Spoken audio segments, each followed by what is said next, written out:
Now let's look at another miracle. Miracle number 10.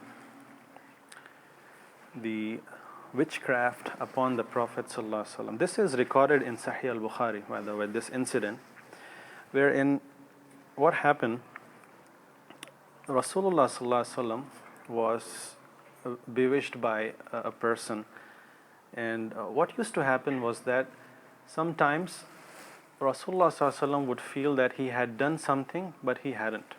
So in the hadith it is said that he would assume that he had physical relation with his wives, but he actually did not have any relationship.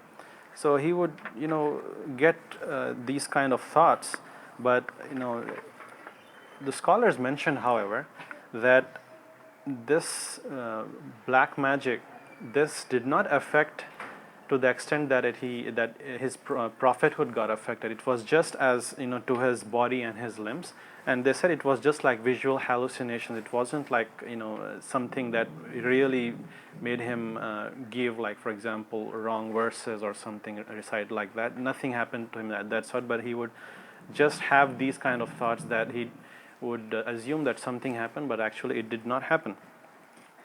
So he was very disturbed, when he realized that I am seeing all these things. He was disturbed, so he made dua to Allah subhanahu wa ta'ala for help. So one day Rasulullah sallallahu alaihi wasallam, he supplicated many times. So, and then he said to Aisha radiallahu anha, said that, Ya Aisha, do you know that Allah has answered my dua? I asked him his help in this matter, and he helped me. So he told the story that when actually two angels came to Rasulullah sallallahu alaihi wasallam, one sat near his head and one sat near his foot, and they were talking. And they said that the first angel said that, what is wrong with this man? So the second one said that, you know what, he is bewitched. Somebody did black magic on him. So the other angel asked, who bewitched him? Who did this? So he said, this person with the name Labid ibn Asam. He is a man from the tribe of Banu Zurayq who is an ally of Jews, and he is a munafiq, he is a hypocrite. So he said, with what did they do this black magic? So he said, another one said, it's with a comb and some hair and the outer skin of the pollen of the male date palm tree. So there was a way of how they did it. So what happened actually is that, probably when he was combing his hair and beard, somebody took the comb and collected the hair and gave to this black magician, Labid ibn Asam.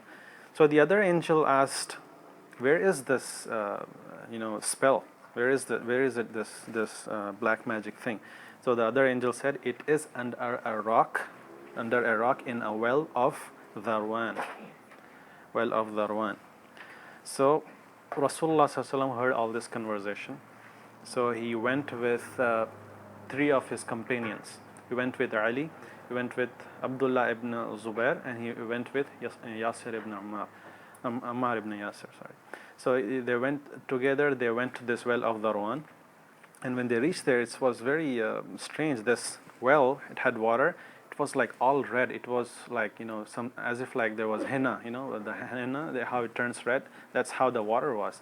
So they went inside the well, and at the bottom of the well there was a rock, and they removed that rock, and they saw that there was this spell, there was this comb, and all this hair, they were like together with threads tied to this comb, and there were like 12 knots. There were 12 knots, and each knot there was like a needle attached to it.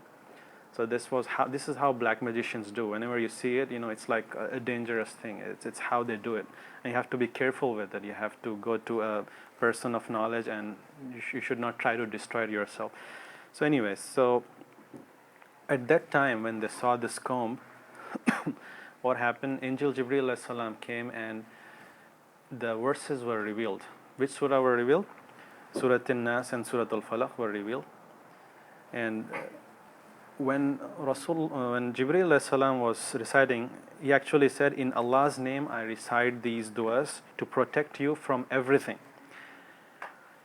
and which may harm you, and from every soul and every evil eye. May Allah cure you. In the name of Allah I recite these incantations for you. And when he recited, every verse that he recited, this knot was getting untied. And so they saw it in front of them. So there were like 11 verses altogether. So all of them were untied at the end. So Rasulullah Sallallahu Alaihi Wasallam, he gave a command that, fill this well, close this well, bury it, all this thing inside it, and he closed it. So Aisha radiallahu anha, she asked, are you not going to burn it, Rasulullah Sallallahu Alaihi Wasallam? Are you not going to burn it? So Rasulullah Sallallahu Alaihi Wasallam said that, no, I'm not going to burn it because I am now cured. Allah cured me, but I don't want to do anything to it. I don't want to make it public because it will cause evil to the people. So what he feared basically was that, the news will reach people and it will become the story of the town, and people will think about black magic. Maybe somebody would like, what is black magic? They will learn black magic and so on. So he wanted to stop the story right in there, and he said, I'm just going to get rid of it right here and then. But it's a very dangerous thing, black magic. Inshallah, sometime we will cover, and our Sheikh, inshallah, is an expert. He can give us more into this information. But inshallah, this was again a miracle that somebody, imagine how that Jew must have had felt, that person, Libad ibn Asim, that, how did he find it out? It was a miracle for him, right? He just found out exact location. It's not even possible. So that was a miracle. Allah subhanahu wa ta'ala revealed that location to him. وَمِن شَرِّ النَّفَّاثَاتِ فِي الْعُقَدِ. So whenever we read this verse, right, from which surah is this? Surah Al-Falaq. So whenever we recite this is very powerful. Basically, we are seeking Allah subhanahu wa ta'ala's refuge from the black magicians or witchcraft or whatever, whoever blows into the knots. So this is very powerful. So again, we should recite them every night as we discussed last time.